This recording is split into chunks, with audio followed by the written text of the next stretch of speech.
മനുഷ്യന്മാരുടെ കുറ്റവും കുറവുകളും മാത്രമായിരിക്കരുത് നമ്മുടെ ജീവിതത്തിൻ്റെ അന്നം. പരിശുദ്ധ റമദാനിൽ യഥാർത്ഥത്തിലുള്ള അന്നപാനീയങ്ങളൊക്കെയും നമ്മൾ ഉപേക്ഷിക്കുന്നു. ആത്മീയമായിട്ടുള്ള ഉയർച്ചയും രക്ഷയും ഉണ്ടാകാൻ വേണ്ടി അല്ലാഹു സുബ്ഹാനഹു വ തആല പറഞ്ഞ പോലെ നമ്മൾ നോമ്പെടുക്കുന്നു. പക്ഷേ മനുഷ്യരുടെ പച്ചമാംസം, ആ മാംസം നമ്മൾ റമദാനിന്റെ പകലിൽ പോലും ഭക്ഷിക്കുക എന്ന് പറയുന്നത് അത് അതീവ ഗുരുതരമായ കാര്യമല്ലേ? ഒന്ന് ആലോചിച്ച് നോക്ക്. നമ്മുടെ ഏത് കാര്യമാണെങ്കിലും നമ്മൾ ഒരാൾക്ക് ഇഷ്ടമില്ലാത്തത് എന്തു പറഞ്ഞാലും ഗീബത്താണ്. ഒരാൾക്ക് ഇഷ്ടപ്പെടാത്ത എന്തു പറഞ്ഞാലും അത് ഗീബത്തിന്റെ പരിധിയിൽ പെടുന്നതാണ്.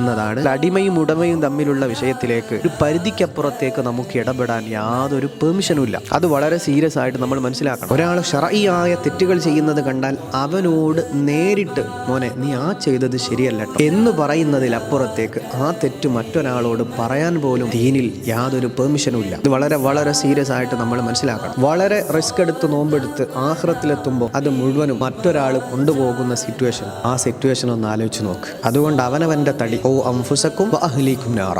നിങ്ങൾ നിങ്ങളുടെ കാര്യവും നിങ്ങളുടെ ഭാര്യ സന്താനങ്ങളുടെ കാര്യവും നോക്കിയാൽ മതി എന്നാണ് അല്ലാഹ് പറയുന്നത്. നാട്ടുകാരുടെ മുഴുവൻ കാര്യം നോക്കാൻ നമ്മൾ ആരും ഏൽപ്പിച്ചിട്ടില്ല. അയൽവാസിന്റെ കാര്യം നോക്കാൻ, അവന്റെ തെറ്റും കുറ്റങ്ങളിലേക്കും നോക്കാൻ, അവനെ സംബന്ധിച്ച് നാട്ടുകാരോട് ഉണർത്താൻ നമ്മളെ ആരും ഏൽപ്പിച്ചിട്ടില്ല. സതുപദേശം നടത്താം, നേരിട്ട് പറയാം. അതല്ലാതെ മനുഷ്യന്മാരുടെ കുറ്റം കുറവ് ഇങ്ങനെ നോക്കി നടന്ന് അത് പാട്ടുപാടി നടക്കുന്നത് അതീവ ഗുരുതരമായ പാപമാണ്. മനസ്സിലാക്കുക.